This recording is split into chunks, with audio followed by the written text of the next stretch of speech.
Bəli. Deməli, dərsimiz nədir uşaqlar? Törəmə. İndi bu törəməyə keçməzdən əvvəl cəmi uşaqlar 13 səhifəlik bir dərsdir və toplamda 25 dənə sual var burada. Yenə başdan deyirik, bu buraxılıb qəbul imtahanlarına gəlmiş törəmə suallarıdır. Sadəcə olaraq mən onları biraz dəyişmişəm və onları elə bir sırada düzmüşəm ki, mövzunun ardıcıllığına uyğun olaraq gedir. Çox burada bənövşəyi sual olduğuna görə dərinə getməmişik. Çünki bənövşəyi sualların stilini bilirsiniz də. Mövzunu ikinci, üçüncü dəfə keçəndə elə bil ki, istifadə edirik. Amma indi siz ilk dəfədə törəmə görürsünüz. Ona görə də mən bu mövzunu bənövşəyi sual stilində yox, normal dərs stilində keçirəcəm. Ona görə dərs biraz eləyəcəkdir, uzanacaqdır. İndi, məsələn, burada normalda tərif verməmişik, amma burada biz tərif verəcəyik. Törəmənin nə olduğunu dərindən görəcəyik. Deməli, əslinə baxanda uşaqlar, bir dəqiqə bunu da. Əslinə baxanda törəmə demək bir limit deməkdir. Yəni, necə ki, birinci görkəmli limit var idi, ikinci görkəmli limit var idi. Törəmə də bu limitin bir xüsusi növüdür. Amma o qədər xüsusi növüdür ki, bunun üstünə kitablar yazılır. Yazılmaqda davam edir bu arada. İndi biz sadəcə burada nə öyrənəcəyik? Funksiyanın törəməsi. Hansı funksiyanın? Bir dəyişənli funksiyanın törəməsi öyrənəcəyik. Və o törəmənin müəyyən tətbiqi. Vallahi mən deyirəm, sevinməlisiniz. Bizim vaxtımızda burada tərs trigonometrik funksiyaların da törəməsi öyrənilirdi. Hal-hazırda tərs trigonometrik funksiyaların törəməsi çıxarılıbdır proqramdan, proqramda yoxdur. Həmin vaxtı törəmənin tətbiqlərinə dair, məsələn, törəmənin fiziki mənası da proqramda var idi. Hal-hazırda törəmənin fiziki mənası da proqramda yoxdur. Yəni, bizim öyrənəcəyimiz sadəcə elementar funksiyaların, yenə hamısının yox, elementar funksiyaların törəməsi, törəmənin həndəsi mənası, bir də ki, maksimum minimum problemlərində törəmənin tətbiqi. 3 dənə belə başlığımız var uşaqlar. Törəmənin elə bir ki, tətbiqinə dair də topuda görmüşsünüz, suallar vardı. Zənn eləmirəm oradan sual gəlir, amma onu da orada öyrənəcək. İndi yavaş-yavaş başlayaq. Bax, ilk başlarda çox yavaş irəlilədiyimizi hiss edə bilərsiniz. Bu bizim surətimizdən qaynaqlanmır, mövzunun ağırlığından qaynaqlanır. Altyapı qurmadan irəli getməmiz mümkün deyil. Aydındır. Yəni, bu belə bir şey deyil də. İndi keçək evdə öyrənərsən, elə bir şey yoxdur. Əgər sən x kvadratın törəməsini öyrənməsən, sinus x kvadratı eləyəməyəcəksən. Sinusu bilməsən, tangensə gedəməyəcəksən. Tangensi bilməsən, irəli. Yəni ki, bu addımları öyrənərək irəliyə bilərik. Başqa cür irəliyəmək mümkün deyil. Ona görə də bəzi yerlərdə biz dayanacağıq. O düsturlar 10 dəfə, 20 dəfə, 30 dəfə artıq önəminə binaən siz yazarsınız, ondan sonra irəliyəcək. Həmin vaxtlarda olursa nə edirsən? Videonu saxlayırsan. Ya Allah, başlayaq. Ulduz 1. Deməli, əvvəlcə bir neçə dənə biraz elə balaca olur. O saniyə eləyəcək. Deməli, əvvəlcə bir neçə dənə uşaqlar anlayış daxil eləməliyik. Birinci anlayış nə olsun uşaqlar? Bizə bir dənə fx funksiyası verirsiniz. Y bərabərdir fx. Birinci anlayış delta x anlayışdır. Delta x nə olacaq? X-in dəyişməsi. Yəni, başlanğıc miqdardan nə qədər fərqləndiyini göstərir. Delta x nəyə bərabərdir? X sıxılsın, x0. Bu delta x olacaq uşaqlar argument artımı. Argument artımı. Sonra, bir də buna uyğun delta y olacaq. Delta y nə olacaqdır təxmin eləmək çətinliyim? Y sıx y0. Bu delta y nədir uşaqlar? Funksiya artımı. Funksiya artımı. İndi, mən bu delta y-i həm də belə yaza bilərəmmi? Fx sıx fx0. Çünki y demək nə deməkdir? Fx deməkdir. Y0 demək nə deməkdir? Fx0 deməkdir. Dolayısıyla delta y-in yerinə yaza bilərəm. Fx sıx fx0. Bunu da belə göstərə bilərəm. Delta fx. Delta fx demək nə anlama gəlir? Fx sıx fx0. Yaxşı. Biraz daha irəli gedirəm uşaqlar. Delta x əgər bərabərdirsə x sıx x0-a, onda mən belə bir şey yaza bilərəm da. X bərabərdir x0 plus nəyə? Delta x-ə. Düzdür? Bunlar yadında qalsın. Digər tərəfdən, x-in x0-a yaxınlaşması həm də nə anlama gələr sizcə? Delta x-in nəyə yaxınlaşması? Sıfıra yaxınlaşması. Düzdürmü? X əgər x0-a yaxınlaşırsa, diqqət edin bura. X əgər x0-a yaxınlaşırsa, bu demək ki, delta x nəyə yaxınlaşacaqdır? Sıfıra yaxınlaşacaqdır. İndi törəmənin tərifini verək. Deməli, deyəcəyik ki, fx funksiyasının x0 nöqtəsindəki törəməsi, yəni f törəmə x0, bərabərdir limit delta x yaxınlaşır sıfıra. Bir dəqiqə. Hətta bu biri ilə başlayaq, daha irəli gedərik. Limit x yaxınlaşır x0-a, fx çıxılsın fx0 bölünsün x çıxılsın x0. Yəni buradakı məsələ nədir? Deməli fx funksiyasının x0 nöqtəsindəki törəməsi nə anlama gəlir? Onun funksiya artımının arqument artımına nisbətinin arqument artı sıfıra yaxınlaşanda limiti. Demək ki, hər törəmə əslində bir nədir? Limitdir. Ona görə də limit bilmədən törəmə bilmək saçmalıqdır. Bilməsən daha yaxşıdır yəni. Və törəməni limitdən əvvəl keçmək. Bu başqa bir, mən deyərdim ki, ayıbdır. Amma mən deyirəm da, çox mülayim şəkildə deyirəm. Başqa adam olsa başqa sözlər deyərəm. İndi davam edək. Hə, bu hissənin uşaqlar nə olduğunu bilirsiniz. fx0, delta fx. Bu hissənin nə olduğunu bilirsiniz. Delta x. Bu hissənin nə ilə əvəz edə biləcəyimizi bilirik. Delta x yaxınlaşır sıfırla. Ondan uşaqlar, törəmənin daha belirgin bir tərifi ortaya çıxır. Tərifləri eyni tərifdir, yazılmış şəkli deyirəm. Delta x yaxınlaşır sıfıra, delta fx bölünsün delta x. Yəni tam olaraq fx'in törəməsi demək nə deməkmiş? Funksiya artımının arqument artımına, funksiya artımının arqument artımına nisbətinin arqument artımı sıfıra yaxınlaşında limiti. Bizə nəyi verir? Bizə verir fx'in x0'dakı törəməsini. Onda bunu belə də yaza bilərik da. Onda delta f törəmə x0 bərabərdir. Limit delta x yaxınlaşır sıfıra. F x'in yerinə uşaqlar, x'in yerinə mən x0 plus delta x yaza bilərəmmi?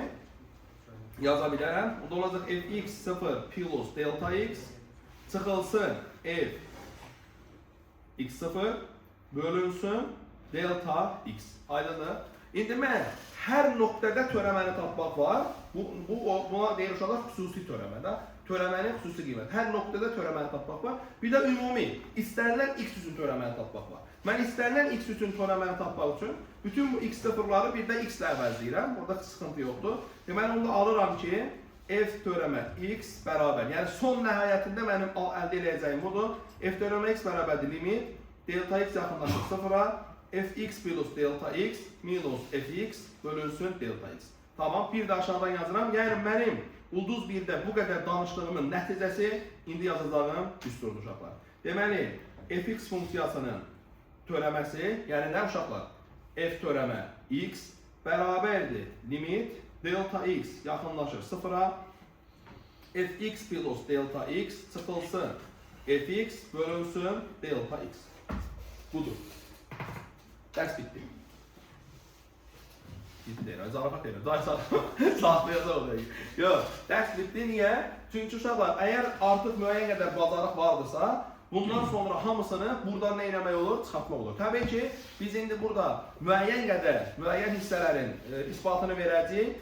İndi isbatı iki şəkil səbəbdən verə bilmirik. Bəziləri həqiqətən bizim proqramımızı çox aşır, bəziləri isə çox vaxt tələb edir. Bizim də o qədər vaxtımız olmadığına biz çalışacağıq ki, dərsi 3 saatda bitirək. Bunun özü də bir yaxşı şeydir. Əgər 3 saatda və bu 3 saat dərsi keçmə müddəti deyil da. Normalda necə olar? Bir dərs keçirirlər, tutaq ki 1 saat. 3 saatda sən uğur evdə nə edirsən, o dərs üstündə çalışarsan. Biz də burada biz çalışmanı dərsdən birləşdirəcəyik. Yəni burada öyrənib gedəcəyik yəni bugün. Məsələ budur. Yəni törəmə demək istəyirəm amma deyəcəm. Bir çox müəllimin belə tərifini bilmədiyi bir mövzudur. Soruşdan törəmə nədir? Çoxları bilməz ki, törəmə nədir? Yəni bu törəməni 3 saatda öyrənmək, yəni elə bil ki, möhtəşəm bir şeydir. Əgər öyrənə bilsəniz, təbii ki. Hamı təbii ki, mükəmməl öyrənə bilməz, aydın məsələdir. Biz də burada mükəmməl şəkildə dərs keçmirik, o da aydın məsələdir. Elə şeylər var ki, onları boşluq buraxacağıq, elə şeylər var, onları deməyəcəyik. Çünki mümkün də deyil. Yəni oturub uşaqlar bunu qəşəng bir şey danışsaq, zənn edirəm, dayanmadan danışsaq 3-4 həftə bunu danışa bilərik. Çox ciddi deyirəm. 3-4 həftə törəmə danışmaq olar. Yaxşı. Biz 3 saata sığışdıracaq. Bəzi mühüm şeylər deyib, qalanları uşaqlar boş buraxacaq. Deməli, onda ulduz 2-yə qaydırır. Tamam, o zaman sual yaranır. Fx bərabərdir S. Nədir uşaqlar bu? Məşhur sabit funksiya. Görəsən, sabit funksiyanın törəməsi nədir? Sual budur, f törəmə x nəyə bərabər? Bəli, deyir ki, 0-dır. Göstərə bilər, niyə 0-dır? Aferin. Hə? Çox məntiqə, tık-tık-tıkdır da. İndi bax göstərək, nə var ki burada? İndi göstərək onun törəməsi uşaqlar. Həmən bəzi altyapılar bura uşaqlar burada. Altyapı bura. Deyin görün, F4 nəyə bərabərdir? şeyə. F7 nəyə bərabərdir? F0 nəyə bərabərdir? Nə verirəmsə verim cavab nə olacaq? Ft nəyə bərabərdir? Ft C-yə. Fx nəyə bərabərdir? Bəs Fx plus delta x nəyə bərabərdir? C-yə. Düzdürmü? İndi başlayaq. Yaxşı, tərifə görə f bölümə x nəyə bərabərdir? Limit delta x yaxınlaşır 0-a. F x plus delta x çıx fx böl delta x. Doğru mu? Doğru. Onda bərabərdir. Limit delta x yaxınlaşır 0-a. Fx plus delta x nə edir uşaqlar? C. Fx nə edir? C. Razı. C çıx C böl delta x. C çıx C nə eləyəcək? 0. 0-da nəyə bölsən? 0. Cavab nədir onda? 0. Nə öyrəndi uşaqlar? Sabitin törəməsi 0'mış. Və bu arada bütün bu dərs boyunca biz törəmə deyəndə x-ə nəzərən törəmə nəzərdə tutulacaqdır. Elə bir ki, burada uşaqlar dəyişən kimdir? X-dir. Bütün bu funksiyalarda dəyişən kimdir? X-dir. Dəyişən x isə digər bütün parametrləri y var, z var, t var, a var, b var. Onların hamısını keç. Nə qəbul edirik? Sabit qəbul edirik. Aydındır? İndi təbii ki, burada xüsusi törəmələr var. Gələcək təbii ki, riyazi oxuyanlarınız görəcəkdir. Başqa dəyişənlərə görə də törəmə alınır. Amma indi burada dəyişən kimdir? Hələ ki x-dir. Yaxşı. Nə öyrəndik uşaqlar onda? Sabitin törəməsi nəyə bərabər imiş? 0. Demək ki, 5-in törəməsi 0. 6-nın törəməsi 0. Pi-nin törəməsi 0. Sinus 37 dərəcənin törəməsi 0. 137 bir ədəddir. Törəməsi nə necə bu törəməsi? 0. Bəli. X olsaydı kosinus. X olsaydı daha az gedir. Ln 3 nədir uşaqlar? Ln 3-ün törəməsi 0. Çünki bunların hər biri bir dənə nədir uşaqlar? Ədəddir, hamısının törəməsi 0-dır. Davam edir uşaqlar, ulduz 3. İndi başqa bir funksiyaya baxırıq. Fx bərabərdir x. Başqa cür desək uşaqlar, vahid funksiya. Vahid funksiyanın törəməsi nədir? F törəmə x nəyə bərabərdir? Sual. İndi biraz altyapı quraq. F4 nəyə bərabərdir? 4. Bəli. F6 nəyə bərabərdir? 6'ya. Ft nəyə bərabərdir? T'yə. F0 nəyə bərabərdir? 0'a. Fx nəyə bərabərdir? X-ə. Fx plus delta x nəyə bərabərdir? Vahid funksiya nədir? Nə versəm, mənə eynisini geri verəcək. Düzdürmü? İndi gedək tərifə. Tərifə görə uşaqlar, f törəmə x nəyə bərabər idi? Limit delta x yaxınlaşır 0'a. Fx plus delta x fx böl delta x. İndi davam edək. Onda olacaq limit delta x yaxınlaşır 0'a. Fx plus delta x. Nədir fx plus delta x? X üstə gəlir. Delta x çıxılsın fx. X bölünsün delta x. X-lə bir-birini götürdü mü? Delta x'i delta x'e böləndə 1. Cavab 1. Demək ki, uşaqlar, x-in törəməsi, dəyişənin törəməsi nəyə bərabərdir gənclər? 1'ə. Aydındır? Davam edək, ulduz 3. Gördük, ulduz 4. Yeni bir funksiya görək, fx bərabərdir x kvadratı. Yəni, kvadratik funksiya. Bunda da ispatda yazdı. Hə. İndi uşaqlar, sual f törəmə x nəyə bərabərdir? Yenə giriş eləyək uşaqlar. F0 nəyə bərabərdir? 0'a. F1 nəyə bərabərdir? 1'ə. Ft nəyə bərabərdir? T kvadratına. Fx nəyə bərabərdir? X kvadratına. Fx plus delta x nəyə bərabərdir? X plus delta x'in kvadratı. O da nə deməkdir? X'in kvadratı plus 2x delta x plus delta x'in kvadratı. Tamam. Aydın oldu? Yaxşı. İndi başlayaq. Biz nəyə axtarırıq uşaqlar? F törəmə x'i. Həmən tərifə qaydaq. Ruslan. Limit delta x yaxınlaşır 0'a. Fx plus delta x çıx. Fx bölünsün delta x. Bu da bərabər. Bu da bərabər. İndi deyin görün. Limit delta x yaxınlaşır 0'a. Nədir uşaqlar fx plus delta x? X plus delta x'in kvadratı. Yəni bu ifadə, düzdürmü? X kvadratı plus 2x delta x plus delta x'in kvadratı. Çıxılsın fx, yəni x kvadratı. Bölünsün delta x. X kvadratlar getdi mi?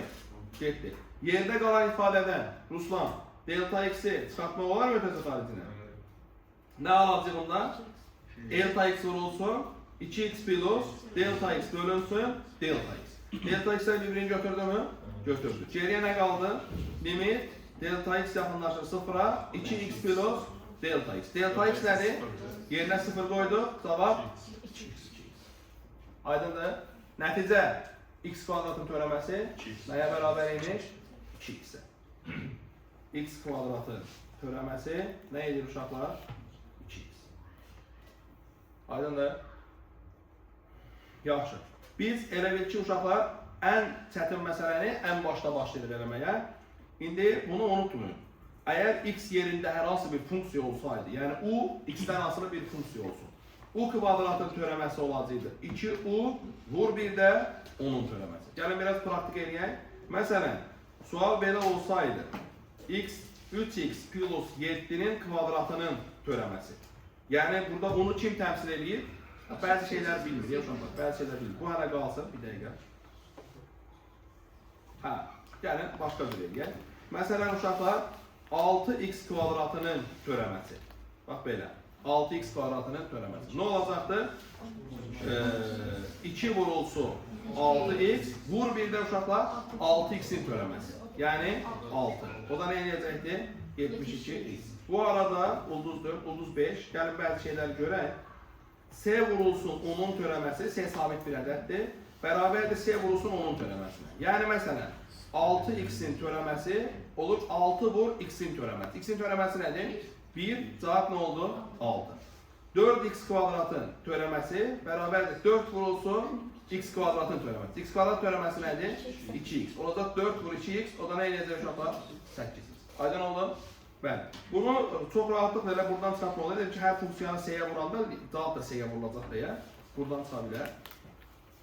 İndi buradan başqa istifadə edəcəyimiz qaydanı yazaq. Ulduz 6. U və V ikisi hər hansı bir funksiya olsun uşaqlar. U plus V-nin törəməsi, olacaq onun törəməsi plus V-nin törəməsi. Məsələn, x kvadratı plus x-in törəməsi ayrı-ayrılıqda olacaq. X kvadratın törəməsi plus x-in törəməsi. O da nə eləyəcək gənclər? 2x plus 2. Tamam mı? Tamam. Ulduz 6 da belə. Ulduz 7. Bu dəfə uşaqlar daha çətin bir iş görək. Fx bərabərdir x kub. X kubun törəməsini tapmağa çalışaq ki, x kubun törəməsi nədir? İndi yenə biraz alt yapı quraq. Bilirik ki, f1 nəyə bərabərdir? 1-ə, f0 nəyə bərabərdir? 0-a, ft nəyə bərabərdir? T kubuna, fx nəyə bərabərdir? X kubuna, fx plus delta x nəyə bərabərdir? X plus delta x'in kubu. Bu da necə açılar uşaqlar? X'in kubu plus 3x'in kvadratı delta x plus 3x delta x'in kvadratı plus delta x'in kubu. İndi gəlin, sual nədir uşaqlar? Əgər fx x kubdursa, f törəmə x nəyə bərabər? Sual bu. İndi f törəmə x nəyə bərabər idi? Limit delta x yaxınlaşır 0-a, fx plus delta x çıxılsın fx bölünsün delta x. Nədir uşaqlar bəs fx plus delta x? Nədir? X plus delta x'in kubu. Necə açılır? X'in kubu plus 3x'in kvadratı delta x plus 3x delta x'in kvadratı plus delta x'in kubu çıxılsın x. Hardan gəldi bu çıx x kubu? Çıxılsın fx var da burada. Bölünsün nə olur uşaqlar? Delta x. İndi nə görürük? X kubun götürür mü? Götürür. Yuxarıdan uşaqlar delta x'i çıxartmaq var mı ötəzi xaricinə? Onda olacaq delta x 0-a yaxınlaşanda delta x vurulsun. Nə qalacaqdır? 3x'in kvadratı üstə gəlinsin. 3x delta x üstə gəlinsin. Delta x'in kvadratı bölünsün delta x. Delta x'lər bir-birini aparar mı? Aparar. Geriyə nə qaldı uşaqlar? Limit delta x yaxınlaşır 0-a. Bəli. Qaldı oradan 3x kvadratı plus 3x delta x plus delta x'in kvadratı. Gətirib delta x'in yenə 0 qoyanda uşaqlar. Nə əldə eləyəcək? Aydındır. Demək ki, x kubun törəməsi nəymiş? 3x kvadrat. Tamam. Ulduz 8. Yaxşı uşaqlar, ulduz 8-ə baxırıq. İndi biraz daha çətin məsələ həll edəcəyik. Baxaq görək, a plus b üstü n necə açılır? Bunu anlayaq, a plus b üstü n binomu necə açılır?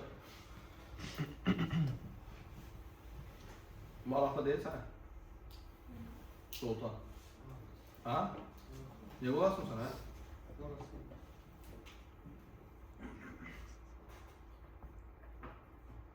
Elə mi? Bunu görürsən. Yaxşı.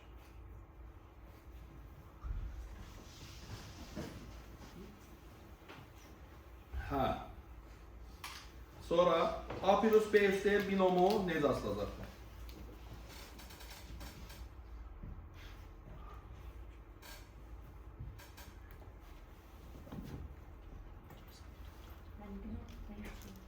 Görəsən. Deməli olacaq uşaqlar A üstü N, üstə gələn bakın üstü 1 azalacaq, A üstü N çıx 1, B üstü 1. Burada bir dənə nə var? B üstü 0. Üstə gələn 1 daha azalacaq, N çıx 2, B üstü 2. Üstə gələn belə gedəcək, axırda nə olacaqdı? A üstü 0, B üstü 1. Yəni birin üstü azalır, birin üstü artır. Əmsalları da belə təyin edəcək. Birincinin əmsalı kombinasyon N elementdən 0. O biri kombinasyon N elementdən 1. O biri kombinasyon N elementdən 2. Və nəhayət axırıncı nə olacaq? Kombinasyon N elementdən N. Bəli. İndi necə oldu? Onda hər hansı bir hədd belə başlayacaq. Kombinasyon N elementdən K. A üstü N çıx K, B üstü K. Bu hansı hədd olacaqdır? Bu olacaqdır. Neçənci hədd?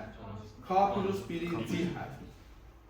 Niyə K plus birinci hədd olacaq? Çünki N elementdən 0 ilə başlayır. N elementdən 0 birinci hədddir. Dolayısıyla N elementdən 1 ikinci hədddir. N elementdən 2.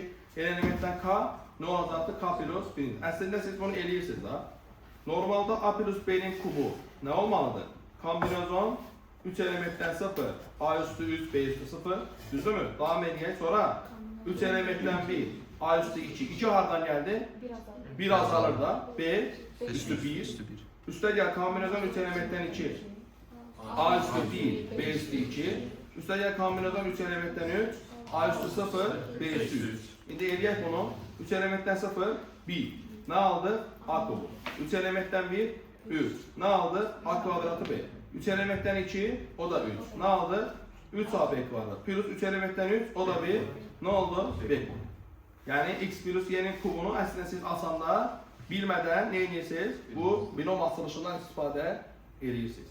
İndi bizim daha yaxşı anlamamız üçün biz nə etməliyik? Bu hissəni qəşəng öyrənməliyik. İndi